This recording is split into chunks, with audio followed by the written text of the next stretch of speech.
Good morning everyone. आज हम करने वाले हैं 19 जनवरी 2024 के द हिंदू न्यूज़पेपर का एनालिसिस। और ऑलरेडी द इंडियन एक्सप्रेस का यहाँ पर एनालिसिस हो चुका है, तो जो भी कॉमन आर्टिकल्स है उनको डिस्कशन यहाँ पे नहीं किया जाएगा, उसके लिए आप उसको देख सकते हैं।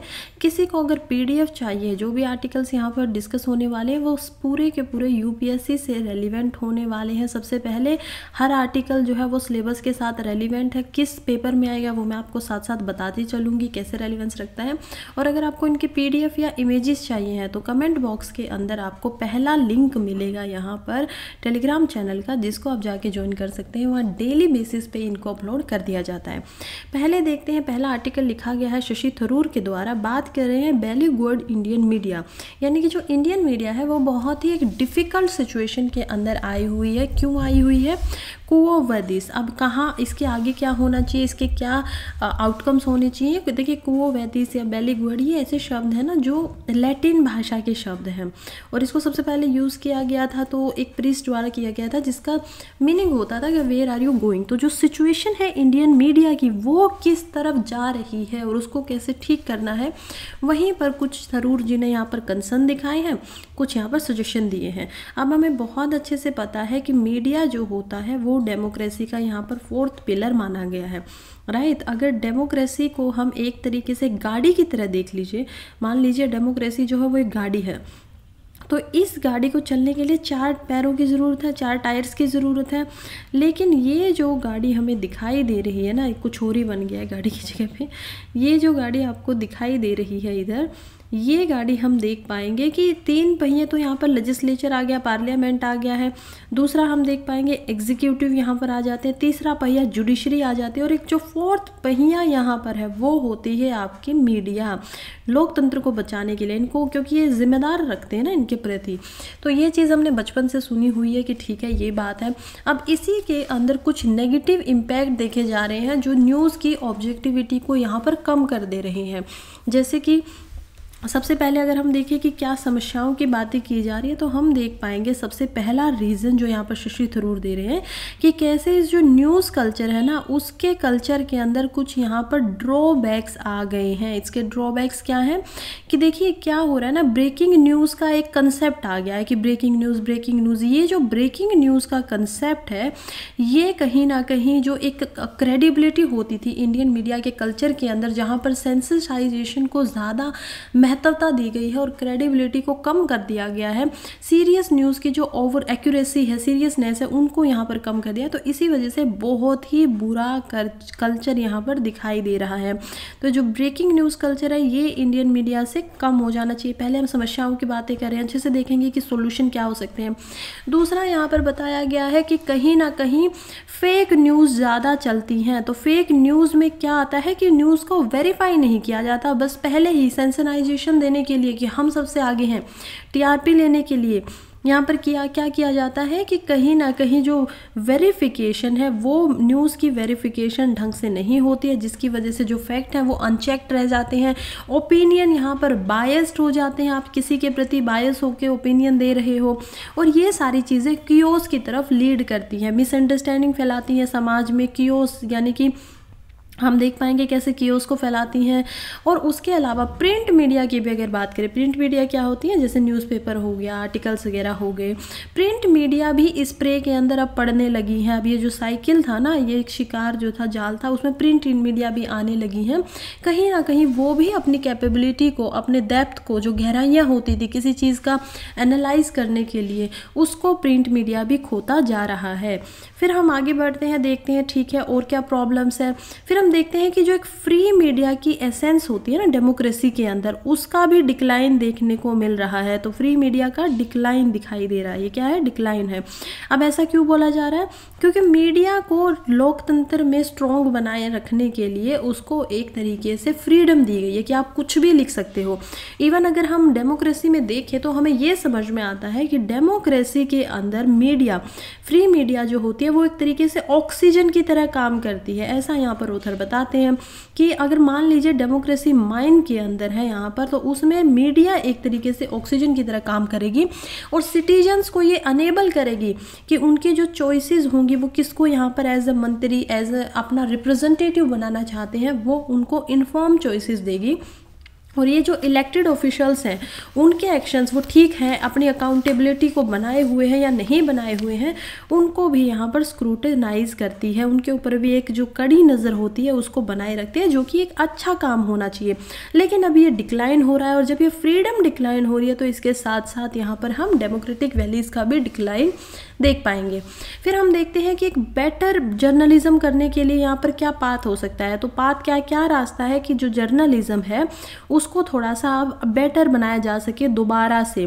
देखिए, सबसे पहले तो यहाँ पर हमें प्रॉब्लम्स में देखने को मिला, पहली चीज़ है कि ब्रेकिंग न्यूज़ का बहुत ज़्यादा यहाँ पर इशू आ रहा है, बार बार कह रहे हैं कि ब्रेकिंग न्यूज़ का जो कल्चर है, एक तो इस कल्चर को हटाना पड़ेगा। जो पहले सीरियसनेस दिखाई देती थी डीडी जैसे प्लेटफॉर्म्स के ऊपर और ऐसे जो वो थे, वैसा वो सीरियसनेस लेके आनी पड़ेगी। अब डिबेट्स के नाम पे बहुत ही ज़्यादा ऐसे हल्ला गुल्ला करने वाला जो एक प्रॉब्लम आ गया है वो गलत है। इसी वजह से एक इंटीग्रिटी के ऊपर बहुत ज़्यादा ध्यान रखना पड़ेगा। तो क्या करना पड़ेगा, सबसे पहले यहाँ पर इंटीग्रिटी जो है उसको बढ़ाना होगा। यहाँ पर जो भी जर्नलिस्ट होते हैं उनको ये समझाना होगा कि उनकी खुद की कुछ इंटीग्रिटी है, उसके हिसाब से काम कीजिए।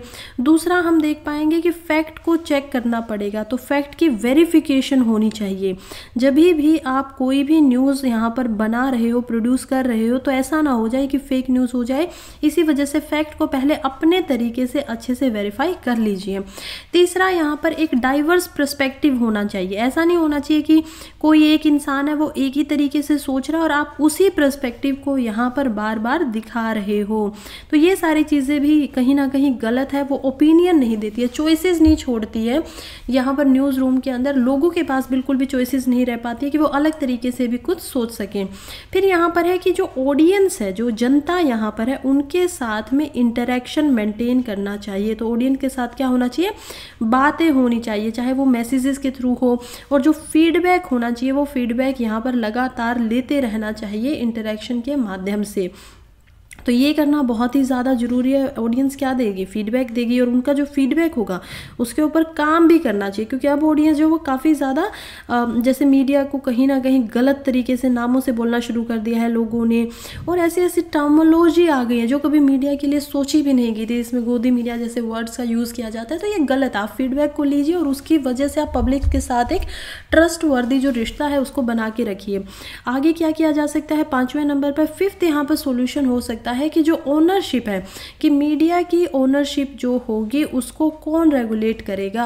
देखिए, जो कुछ लोग हैं ना, मल्टीपल न्यूज़ के आउटलेट्स को यहाँ पर कंप्लीटली यहाँ पर क्या कर देते हैं, कंट्रोल कर देते हैं, और कोई ना कोई बिजनेस के अंदर यहाँ पर आ जाता है। तो इसी वजह से जो रेगुलेशन होनी चाहिए कि मीडिया हाउस का यहाँ पर ओनर कौन है, मालिक कौन है, उसके ऊपर उनको थोड़ी सी फ्रीडम मिलनी चाहिए और थोड़ा सा ज़्यादा अच्छे से रेगुलेट करना चाहिए। जैसे कंपटीशन कमीशन है ना, इसी प्रकार से यहाँ पर मीडिया के अंदर भी देखा जाना चाहिए कि कहीं कोई डोमिनेंट ऑर्गेनाइजेशन या बिजनेसमैन या पॉलिटिकल इन्फ्लुएंस आकर इनको इन्फ्लुएंस तो नहीं कर रहा है, इनको बोल तो नहीं रहा है कि आपको कैसे न्यूज़ वगैरह रखनी है, कैसे नहीं रखनी है।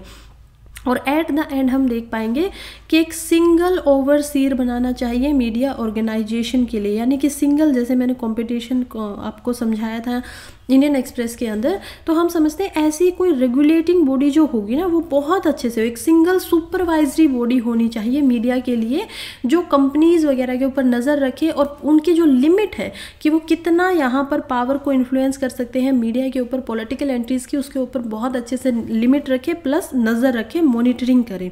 तो ये हमारे पास सॉल्यूशंस भी आ गए हैं, प्रॉब्लम्स भी आ गए हैं। मेंस का पूरा आपका एक आंसर बन गया। अगर आपसे मेंस में सवाल पूछ लिया जाता है मीडिया के ऊपर, तो आपके पास लिखने के लिए अब इनफ बातें हो चुकी हैं, और इन्हीं तरीके से पॉइंट्स में ही अगर आप लिखेंगे सारी चीज़ों को, तो मार्क्स जो होंगे वो ज़्यादा आएंगे। चलिए नेक्स्ट हम आर्टिकल की तरफ बढ़ते हैं, जो कि है crafting a new phase in India UK defence tie. कैसे इंपॉर्टेंट हो जाता है, GS paper 3 plus GS paper 2 दोनों में ही इंपॉर्टेंट हो जाता है। जीएस पेपर 2 में इंपॉर्टेंट हो जाता है आपके लिए ये जो कि इंटरनेशनल रिलेशन है, आईआर जो होगा वहाँ पर। और जब हम इसको देखेंगे जीएस पेपर 3 के लिए अंदर, मेंस के अंदर, तो हम देख पाएंगे कि इंपॉर्टेंट हो जाता है आपका सिक्योरिटी और डिफेंस के मैटर में। क्यों है सिक्योरिटी और डिफेंस में इंपॉर्टेंट, चलिए ज़रा उसको समझ लेते हैं पहले यहाँ पर। और हम देख पाएंगे कि आर्टिकल लिखा गया है हर्ष वी पंत के द्वारा, जो कि वाइस प्रेसिडेंट है फॉरेन पॉलिसी में, और दूसरे हैं कार्तिक बोमा कांति के द्वारा। ये कहते हैं कि देखिए अभी क्या हुआ है ना, एक रिसेंट विजिट की गई थी इंडिया के डिफेंस मिनिस्टर राजनाथ सिंह के द्वारा यहाँ पर यूके में, और ये ऐसा हुआ है कि पहली बार 22 साल के बाद में हमारे डिफेंस मिनिस्टर यूके के अंदर गए हैं और कुछ इस प्रकार की विजिट करके आए हैं, जिसमें जो अलग अलग अपॉर्चुनिटी है, आने वाले जो अवसर होने वाले हैं, उनके ऊपर दोनों ही कंट्रीज ने बातें की और कैसे एक स्ट्रेटेजिक चेंज लाना होगा उनको वर्ल्ड का जो लोड फिलहाल है वर्ल्ड वाइड उसके अंदर। सबसे पहला यहाँ पे क्या किया गया, देखिए इंडियन नेवी की कुछ बात की गई है, और डिफेंस में हम देखेंगे कि एक इलेक्ट्रिक प्रोपल्शन पार्टनरशिप की बात की गई है। एक की फोकस एरिया ये रहा है कि दोनों जो कंट्रीज है यूके और इंडिया एक साथ मिलेंगे और इलेक्ट्रिक प्रोपल्सन टेक्नोलॉजी लेकर आएंगे एयरक्राफ्ट कैरियर्स के अंदर। तो एयरक्राफ्ट कैरियर्स को जहाँ पर लेके जाया जाता है एयरक्राफ्ट को यहाँ पर नेवी के अंदर, उसके अंदर इलेक्ट्रिक पावरिंग वो होनी चाहिए, प्रोपल्सन उसका होना चाहिए, वो अच्छे से हर चीज़ को उसके सामने अगर कोई आ रहा है तो रडार के थ्रू अच्छे से समझ जाए, उसको अपनी सेफ्टी कर पाए। तो इस चीज़ के ऊपर दोनों कंट्रीज में किया जाना चाहिए। अभी इंडियन नेवी जो है उसके पास इतनी कैपेबिलिटीज़ का थोड़ा गैप दिखाई देता है अगर हम चाइना की पीपल लिबरेशन आर्मी की नेवी को देखें, क्योंकि उनके पास ये इलेक्ट्रिक जो प्रोपल्सन टेक्नोलॉजी है वो है, लेकिन इंडिया के पास ये नहीं है। और इसी कारण से इंडिया जो है यूके के साथ यहाँ पर मिल रहा है और कह रहा है, और यूके ने भी हामी भर दी है कि ठीक है हम आपको ये टेक्नोलॉजी प्रोवाइड करेंगे।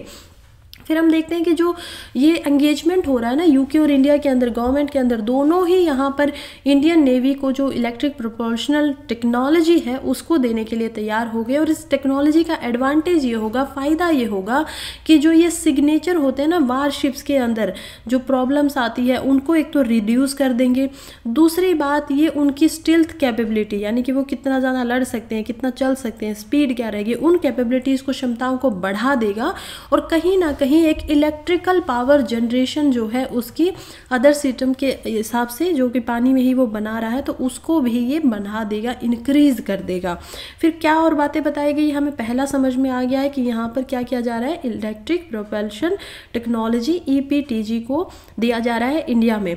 दूसरा पॉइंट हम देखेंगे जो कि है एक जॉइंट वर्किंग ग्रुप बनाया जाएगा। ये जॉइंट वर्किंग ग्रुप जो है 2023 में वैसे बन चुका था, लेकिन अब इसके ऊपर एक वर्किंग ग्रुप जो होगा इंडिया यूके इलेक्ट्रिक प्रोपल्सन का, उसकी कैपेबिलिटीज़ के पार्टनरशिप को बढ़ाने के लिए एस्टैब्लिशमेंट हुई और पहली मीटिंग इसकी फरवरी 2023 में ही बन चुकी है। लेकिन अब इसका जो काम है वो और ज़्यादा बढ़ाया जाएगा और स्पीडली इस काम को किया जाएगा। ये जो पार्टनरशिप है ये एम करेगी कि कैसे इंडिया की जो नेवी है उसका वारशिप जो होते हैं, युद्ध के जो हमारे शिप्स होते हैं, यहाँ पर जहाज होते हैं, उनको बिल्कुल और ज़्यादा स्ट्रॉन्ग बनाना है। और ये जो EPT टेक्नोलॉजी है वो इसको प्रोवाइड करनी है। इसके अलग अलग कि ये EPT टेक्नोलॉजी कैसे काम करेगी उसकी यहाँ पर ट्रेनिंग दी जाएगी, इंफ्रास्ट्रक्चर को डेवलप किया जाएगा और जो ब्रिटिश साइड है ये उसमें इन्वेस्टमेंट करेंगे, जो पैसे देंगे वो वहाँ से आएगा। फिर हम देखते हैं कि इसमें कुछ समस्याएं भी हैं। हालांकि ये कोऑपरेशन बहुत अच्छी दिखाई दे रही है, लेकिन इसमें क्या प्रॉब्लम है, प्रॉब्लम ये है कि देखिए इतनी सारे अफसरों के बीच में कुछ चैलेंजेस हैं जो कि है नेविगेट करने, क्योंकि ये जो रिश्ता बन रहा है ना इसको अभी आगे संभाले कैसे या नेविगेशन इसका कैसे किए जाए, क्योंकि यूके बैलेंस कर रहा है इंडिया और पाकिस्तान के बीच में और इसकी वजह से जो इंडिया के अंदर फ्रस्ट्रेशन बन रही है वो काफ़ी ज़्यादा दिखाई दे रही है, क्योंकि यूके जो है वेपन्स वो पाकिस्तान को भी भेज रहा है और इंडिया का हमें पता है कि पाकिस्तान को अगर वेपन्स का इस्तेमाल ही करना तो वो किसके खिलाफ करेगा, इंडिया के खिलाफ ही करेगा। तो इस वजह से एक बार बार फ्रस्ट्रेशन दिखाई दे रही है। और जो ये स्टैंड्स है ना कि आप वेपन्स का एक्सपोर्ट कर रहे हो, कभी इंडिया को दे रहे हो, कभी पाकिस्तान को दे रहे हो, दोनों एनिमी कंट्रीज है, दोनों नहीं चाहती एक दूसरे को दो, इसमें काफ़ी एम्बिग्विटी दिखाई दे रही है, यानी कि अस्पष्टता है। यूके कोई स्टैंड नहीं ले रहा है कि हम किसके साथ खड़े हुए हैं, ये एक चैलेंज है। कुछ इश्यूज हैं जो खालिस्तान और सिख सेपरेटिज्म को देकर भी यहाँ पर एक हिंड्रेंस बना रहे हैं, बीच में बाधा क्रिएट कर रहे हैं। फिर कुछ राइजिंग कंसर्न हमारे लिए क्यों इंपॉर्टेंट हो जाती है EPT हम जब बात करें, और क्यों ये पूरा का पूरा प्रोजेक्ट जो यूके के साथ है वो इम्पोर्टेंट है, क्योंकि चाइना का जो नेवल पावर है ना वो बहुत स्ट्रॉन्ग हो रहा है और इसी वजह से जो एक कुछ चिंताजनक चीज़ें हैं हमें लग रही हैं, कुछ कंसर्न जो है वो बार बार राइज कर रहे हैं। रैपिड एक्सपेंशन किया जा रहा है पीपल रिपब्लिक ऑफ चाइना के द्वारा उनकी जो नेवल डिप्लॉयमेंट है, यानी नेवी के जो शिप्स को वो लगाते हैं, तो इंडियन ओशन का जो रीजन है ना, अब उन्होंने म्यांमार के अंदर एक गांव को खरीदा हुआ, फिर श्रीलंका में उन्होंने एक जो हरिहर कोटा वहाँ पे एक आपका जो पोर्ट है उस पर उन्होंने लीज पे ले लिया है, फिर वो मालदीव्स में भी ऐसा ही कुछ कर रहे हैं, फिर वो यहाँ पे अफगानिस्तान में पाकिस्तान का एक जो उनका पोर्ट है गादवार पोर्ट, उसको वहाँ पर बनाए हुए हैं। तो जो इंडियन ओशन है हर जगह उन्होंने अपनी नेवी को इंडिया के चारों तरफ इस तरीके से डिप्लॉय कर रखा है। ये कहीं ना कहीं इंडिया के लिए अब क्या बन जाता है, समस्या का, कंसर्न का विषय है ना, कि आपकी सिक्योरिटी के लिए तो बहुत कंसर्निंग है कि आपको चारों तरफ से आपके ऊपर हमले हो सकते हैं अगर ऐसी कोई सिचुएशन आती है तो। और इसी कारण की वजह से जो इंडियन ओशन रीजन है, इसी की वजह से स्ट्रेटेजिक लैंडस्केप को बढ़ा रहा है, और इन्हीं के कारणों की वजह से यहाँ पर क्वाड ग्रुप को भी बनाया गया है, जो कि जापान यहाँ पे होता है, जिसमें यूएसए इसका पार्ट है, ऑस्ट्रेलिया इसका पार्ट है और इंडिया पार्ट है, कि इंडियन ओशन को हम सेफ रखेंगे। अगर चाइना अब आके लड़ाई करेगा तो फिर वो इन चारों ग्रुप की आर्मीज के साथ, यहाँ पे नेवी के साथ उसको लड़ाई करनी पड़ेगी। तो इसी वजह के इंडिया को ना एक बहुत ही स्ट्रॉन्ग डिफेंस अलायंस की ज़रूरत है, और यूके के साथ भी अगर इंडिया मिल जाता है और कुछ और जॉइंट मिलिट्री एक्सरसाइजेज यहाँ पर हो जाती हैं जो कि एंड के लिए रखी भी गई हैं, तो ये कहीं ना कहीं इंडिया के लिए बहुत फ़ायदेमंद होगा। इसी में यूके और भी एक तरीके से सोच रहा है, वो सोच रहा है कि उनका जो एक वारफेयर ग्रुप होता है ना, और कैरियर जो होते हैं, उनको 2024-25 के लिए यहाँ पर ट्रेन किया जाएगा, और इंडियन नेवी को इंटर ऑपरेबिलिटी के लिए कि वो भी इसको ऑपरेट कर सकते हैं, इंडियन ओशन के अंदर इसको रख सकते हैं, ये भी इंडियन नेवी को मिलेगा, जो कि इंडियन नेवी की पावर को भी यहाँ पर बढ़ा देगा। तो बहुत इंपॉर्टेंट है एट द एंड अगर हम इस पूरा का पूरा आर्टिकल समझना, और अगर इसके ऊपर मेंस का सवाल आ जाता है कि एफटीएस की बात हो रही है और क्यों यूके के साथ हमारे जो डिफेंस की टाइज है वो इंपॉर्टेंट बनी हुई है, तो हम सारे इन्हीं पॉइंट्स को इसमें लिखेंगे और बताएंगे कि कैसे जो मिस्टर सिंह है, जो हमारे डिफेंस मिनिस्टर है राजनाथ सिंह, उनकी यूके के अंदर जो विजिट है वो लंदन के अंदर बहुत ही एक इंटरेस्ट को दिखा रही है, कैसे जो मिलिट्री की प्रेजेंस है ईस्ट के अंदर, सुएज जो कैनाल है उसके यहाँ पर मिलिट्री की प्रेजेंस है ईस्ट में, वो सिग्निफिकेंटली रिड्यूस हो गई है 1960 से। ठीक है, लंदन की यूके की मिलिट्री अब नहीं है। पहले तो यहाँ पर हम देख पाते थे ना कि कॉलोनियल था, हर जगह मिलिट्री ब्रिटेन की होती थी, और इसी की वजह से एक नया फेज आया है इंडिया यूके डिफेंस के अंदर, जो कि अभी शायद में काउंटर करने वाला है। जो भी यहाँ पर चाइना की एम्बिशन है ना, जो भी वो चाहता है इंडियन ओशन रीजन को लेकर, उसको काउंटर करने के लिए इसको फिर से बनाया जा रहा है। नेक्स्ट आर्टिकल की तरफ बढ़ते हैं, जो कि बात कर रहा है should AI models be allowed to use copyright material for training. देखिए अभी यहाँ पर चैट जीटीपी के ऊपर एक प्रॉब्लम आई हुई थी, क्योंकि चैट जीटीपी को यहाँ पर न्यूयॉर्क के अंदर एक केस कर दिया गया था कि वो कॉपीराइट करती है चीज़ों को। लेकिन अभी इसी पे सवाल उठता है, केस चलता है, तो केस के अंदर ये बातें आती हैं कि जो दिसंबर 27 को ये केस किया गया था साइंग IQ के द्वारा कॉपीराइट इन्फ्रिंजमेंट को, कि हमने कोई सामान रखा और उसका चैट जीटीपी ने उसको ले लिया, तो उसमें अब ये फेयर यूज़ डॉक्ट्रिन के ऊपर आ जाता है। यहाँ पर जो हम जज को देख पाएंगे वो कहते हैं कि ये जो स्टार्टअप कर रहे हैं, देखिए फेयर यूज़ डॉक्ट्रिन का इसमें इस्तेमाल किया गया कि कैसे ट्रेनिंग के लिए एआई को फेयर यूज़ के लिए इस्तेमाल करने को दे सकते हैं। क्योंकि पहली बात तो यहाँ पर कोई ह्यूमन नहीं है ओनरशिप के लिए, सवाल उठती है। अगर कोई ह्यूमन का काम लिखा हुआ, कोई ह्यूमन अगर कॉपीराइट उसको कर लेता है, कॉपी कर लेता है, तो वो कॉपीराइट के अंदर आएगा। लेकिन फेयर यूज़ जो बनाया गया है यहाँ पर, उसका मतलब होता है क्रिटिसिज्म के लिए, एजुकेशन पढ़ाने के लिए। जैसे कि मैं अब यहाँ पर न्यूज़पेपर के आर्टिकल का इस्तेमाल कर रही हूँ, तो मैं इसको कॉपीराइट नहीं कर रही हूँ, रेदर क्योंकि मैं इसको फेयर यूज़ में ले रही हूँ इसका, क्योंकि मैं क्या कर रही हूँ, एनालिसिस करके अपनी समझ से एजुकेशन की फील्ड में इस्तेमाल कर रही हूँ, तो इस पर कॉपीराइट नहीं आएगा। तो ये होता है। लेकिन अगर मैं बोलूँ कि आर्टिकल मैंने ही लिखा है और अब मैं इसको ऐसे प्रेजेंट करूँ, तब ये कॉपीराइट माना जाएगा, क्योंकि ये आर्टिकल लिखा गया है सिलिया जयंती और अरुल जॉर्ज स्कैरिया के द्वारा, और लिखा किसमें गया है, द हिंदू न्यूज़पेपर में लिखा गया। तो इन सभी का इसके ऊपर राइट है, इन्होंने मेहनत की है, लिखा है, तो इसीलिए यहाँ पर फेयर यूज़ की डॉक्ट्रिन आ जाती है।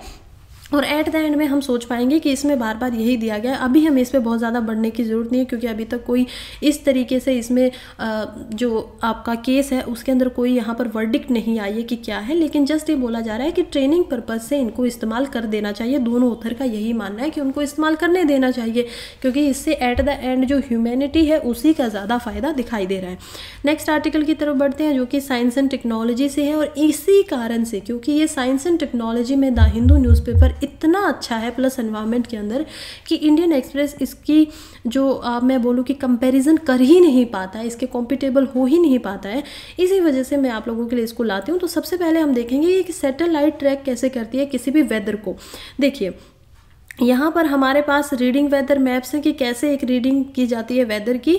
तो स्टोरी अभी ये है कि अभी जो हुआ था ना 2023 के दिसंबर में, तो उसमें बोला गया था इंडियन मेट्रोलॉजिकल डिपार्टमेंट के द्वारा कि इंडिया के अंदर दिल्ली का जो रीजन होने वाला है उसमें बहुत सारा फोग दिखाई देगा। तो अब ये कहते हैं कि इनको पता कैसे चलता है, फोग कैसे होता है। तो यहाँ पर 2 सैटेलाइट्स का इस्तेमाल किया जाता है। पहली जो सैटेलाइट है वो है इनसेंट 3D।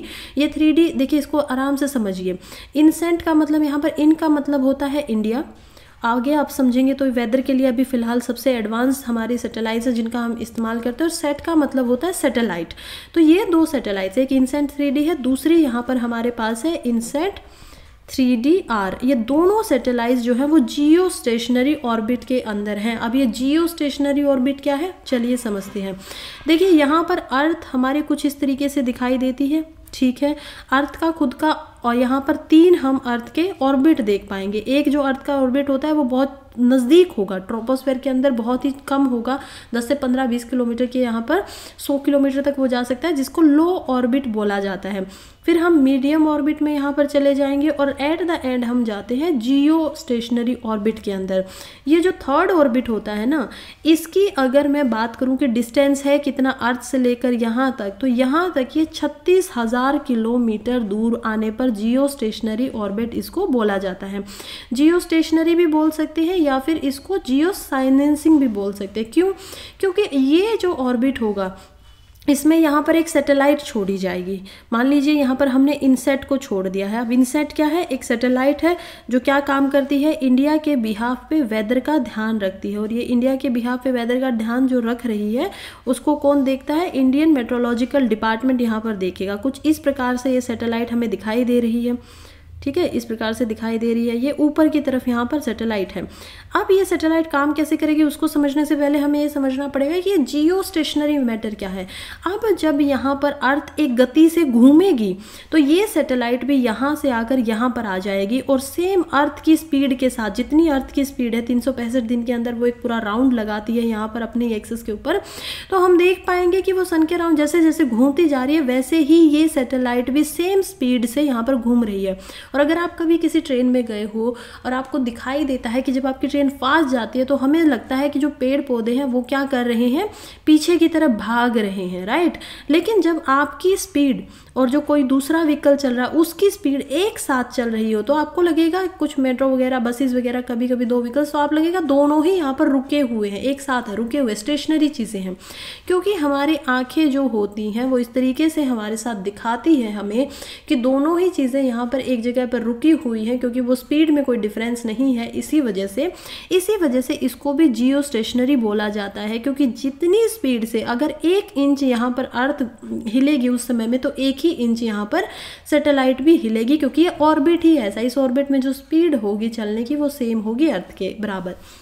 इसी वजह से यहाँ पर जो सैटेलाइट्स है उनको छोड़ा भी जाता है ताकि अच्छे से वो इसमें घूम सके। अब हमें ये समझ में आ गया है। अब यहाँ पर सैटेलाइट को समझाने के लिए 2 चीज़ों की बातें की गई हैं। कौन कौन सा, कि कैसे ये वेदर का जो डाटा है उसको लेती है और कैसे ये जो क्लाउड्स वगैरह दिखाती है अलग अलग रंगों के अंदर उनको यहाँ पर दिखा पाती है। तो हम सबसे पहले लेंगे, सबसे पहले होता है यहाँ पर 2 चीज़ों की वजह से।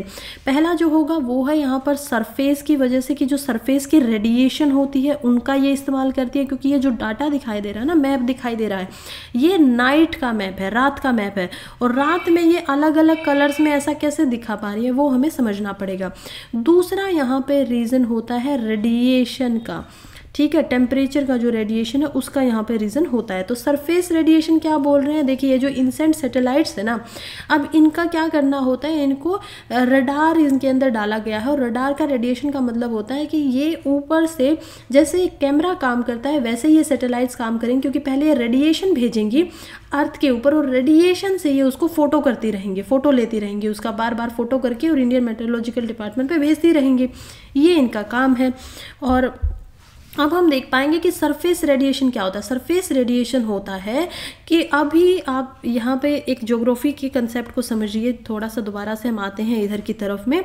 हम देख पाते हैं कि ऊपर हमारा सन होता है, राइट, नीचे हमारी अर्थ होती है, या फिर हम लगा लेते हैं कि यहाँ पर हमारी अर्थ है।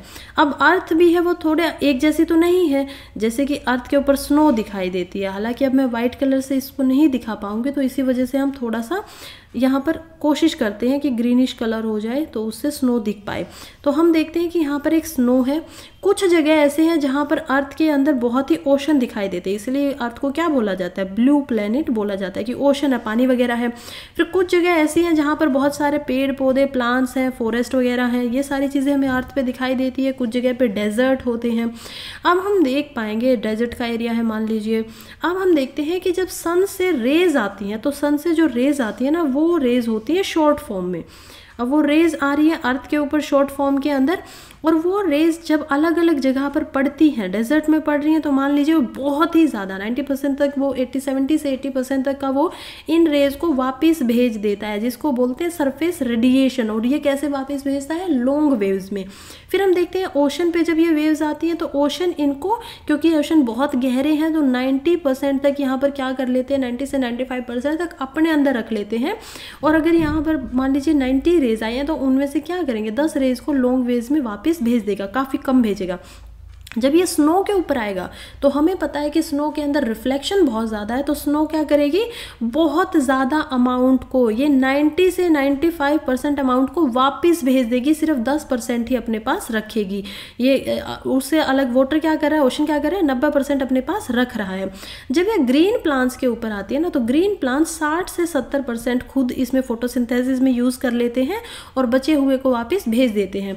अब जब ये रात का टाइम है, सन की रेज है, वैसे तो रेज हमें दिखाई नहीं दे रही है, लेकिन सरफेस से वापस होके वो वापस जा रही हैं, उसी को बोला जाता है सरफेस रेडिएशन। तो ये जो सरफेस रेडिएशन आप देख पा रहे हैं ना, इसी से सैटेलाइट क्या करेगी, अलग अलग कलर को निकाल देगी। अब एक और सवाल उठता है कि क्या मैम जो ये स्नो होता है और पानी होता है, ये तो ब्लूइश होते हैं, या क्लाउड्स जो होते हैं, इनको अलग अलग कैसे देखा जा सकता है और कैसे समझा जाता है यहाँ पर सैटेलाइट के द्वारा। देखिए जो स्नो और क्लाउड का कलर है ना, वो ऑलमोस्ट सिमिलर होता है, और इसको समझने के लिए रेडिएशन का, टेम्परेचर का इस्तेमाल किया जाता है। इसमें जो रेडिएशन होगी ना, उसको देखा जाता है कि कितने % में वो ले पा रहा है। जैसे क्लाउड जो होता है वो थोड़ा कम रेडिएशन के अंदर थोड़ा लेस ऐसा कलर रेड बनाएगा, ठीक है, थोड़ा कम गहरा लाल रंग होगा। लेकिन जब स्नो के ऊपर वही जाएगी रेडिएशन, तो वो 10 रेडिएशन से ज़्यादा ले पाएगा, और उसका जो कलर आएगा स्नो का, वो ज़्यादा गहरा, ज़्यादा रेड निकल के आएगा। तो इससे हमें फ़र्क समझ में आता है। अब हम देख पाएंगे नाइट का है, यहाँ पे अलग अलग क्लाउड्स की पोजिशनिंग को दिखाई हुई, जैसे स्नो को यहाँ पर रेड कलरिश में दिखाया गया, मैंने आपको बताया।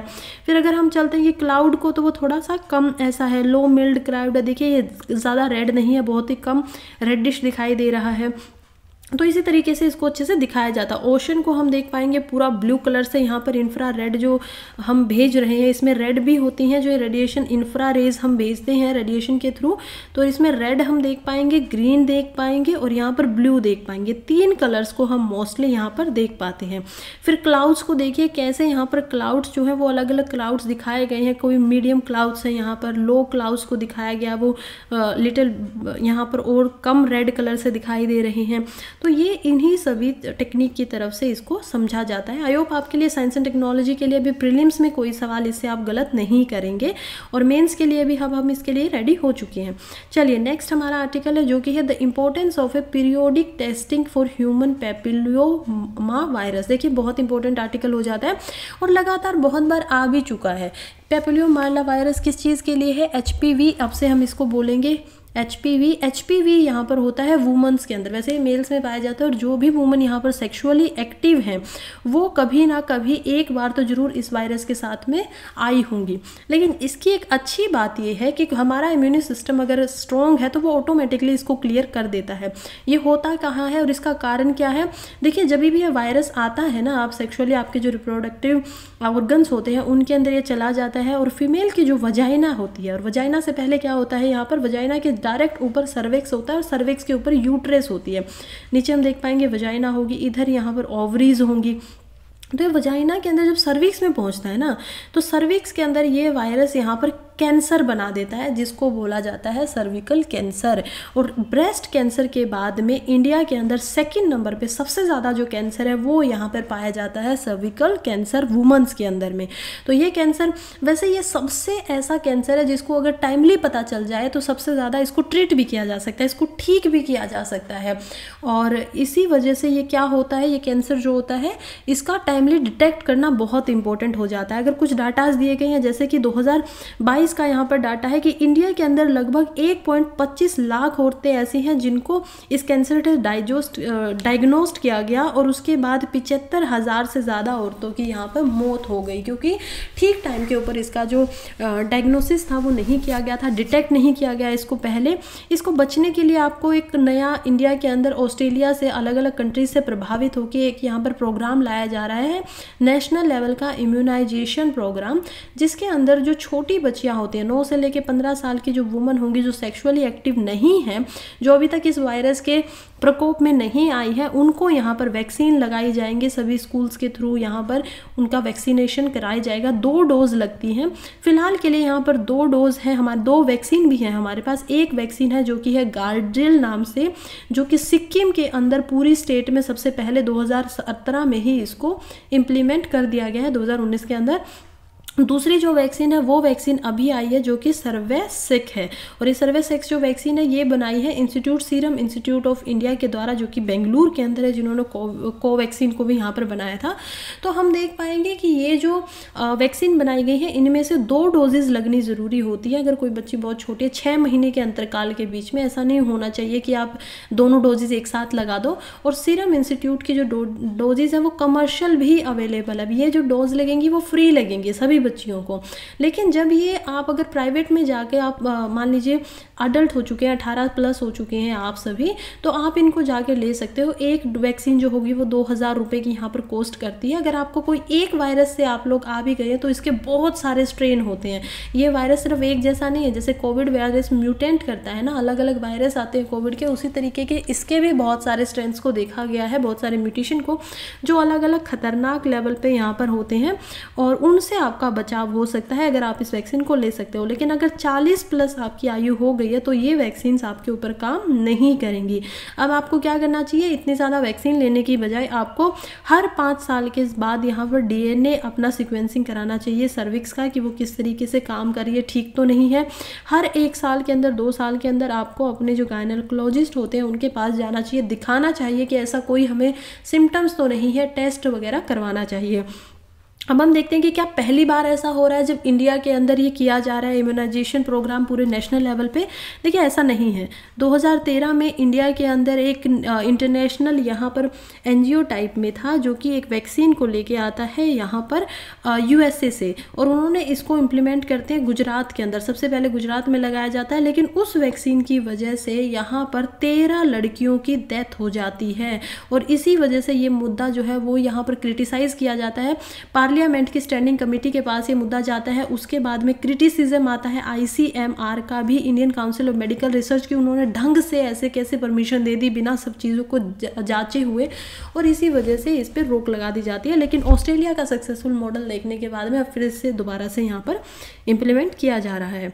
नेक्स्ट हम आर्टिकल की तरफ बढ़ते हैं जो कि अगेन साइंस एंड टेक्नोलॉजी से हमारा बिलोंग कर रहा है। कहा जा रहा है Tamil Nadu focus on walk in model provides all TB service under same roof. देखिए बहुत इंपॉर्टेंट है इथिक्स के पॉइंट ऑफ व्यू से। अगर आपके पास ऐसा सवाल आ जाता है तो आप उसमें ऐसे एग्जाम्पल दीजिए, ऐसे एग्जाम्पल दीजिए कि कौन सी स्टेट है जिस मॉडल को और जगह इंप्लीमेंट किया जा सकता है। तो ये क्या मॉडल है, सबसे पहले हम देखेंगे कि WHO के द्वारा पूरे वर्ल्ड से TB को जड़ से हटाने की एक मुहिम चलाई गई, एक टारगेट लिया गया है 2030 तक का। लेकिन इंडिया ने इस टारगेट को प्रोएक्टिव होकर 2025 तक का रखा है कि हम 2025 तक हमारे देश में जो भी TB है उसको एलिमिनेट कर देंगे, टोटली खत्म कर देंगे। और ये इनिशिएटिव किसके द्वारा लिया गया है, हमारे जो प्राइम मिनिस्टर ने उन्होंने इस इनिशिएटिव को लिया। और अब हम देखते हैं कि इसी के ऊपर तमिलनाडु ने फोकस किया है कि एक हॉस्पिटल होगा, एक ऐसा रूफ होगा जहां पर कॉलेज के अंदर, मेडिकल कॉलेज होगा या कहीं पे भी, जहां पर कोई भी यहां पर आ सकता है, सबसे पहली बात तो। और आने के बाद में उसका यहां पर हम देखेंगे कि जो टेस्ट होते हैं, आपके डायग्नोसिस होता है, उससे लेकर न्यूट्रिशन के लिए जो चीज़ें उसको खाने के लिए दी जाएंगी, उसको मॉनेटरी पैसे की हेल्प अगर की जानी है, वो हर चीज़ यहाँ पर कहीं भी उसको अलग जगह नहीं जाना पड़ेगा, हर चीज़ उसकी एक ही जगह पे एक ही छत के नीचे करवाई जाएंगी। तो ये मॉडल है, ये इतना ही इसमें जानना जरूरी था। और हम देखते हैं कि टीबी की डेथ में अगर 2025 तक देखना है तो ये सस्टेनेबल डेवलपमेंट गोल के अंदर आता है। और सस्टेनेबल डेवलपमेंट गोल कहाँ पर आते हैं? रियो जी जुनेरिया के अंदर जो 1992 होता है उसके अंदर इनको लाया जाता है। अर्थ समिट भी इसको बोला जाता है कि अर्थ को हमें समिट को यहाँ पर रोकना है। फिर हम देखते हैं कि एजेंडा 21 आता है, और एजेंडा 21 जो था वो यहाँ पर 2021 तक का एजेंडा था। अब फिलहाल में एजेंडा 30 आ चुका है, जो कि यूनाइटेड नेशंस के द्वारा इसको लाया गया है कि 2030 तक क्या क्या करना है, पॉवर्टी को खत्म कर देना, डिजीज को यहाँ पर कौन कौन से डिजीज एलिमिनेट करना है, ये सब कुछ यहाँ पर आता है। फ्रेंड्स के पॉइंट ऑफ व्यू से 2-4 पॉइंट्स यहाँ पर इंपॉर्टेंट थे, इसीलिए आप लोगों को बता दिए। लास्ट हम आज के आर्टिकल की तरफ बढ़ते हैं, जो कि है India to log farmer then growth in financial year 2024। RBI की ऑफिशियल ये बताया गया है। देखिए आरबीआई की तरफ से ना जो उनके डेप्यूटी गवर्नर है माइकल देबा बात्रा पात्रा, उन्होंने एक पॉजिटिव आउटलुक किया है कि इंडियन इकोनॉमी 2024 के ईयर जो होने वाला है उसमें और भी ज़्यादा ऑप्टिमिस्टिक है, और भी ज़्यादा पॉजिटिव यहाँ पर काम करने वाली है।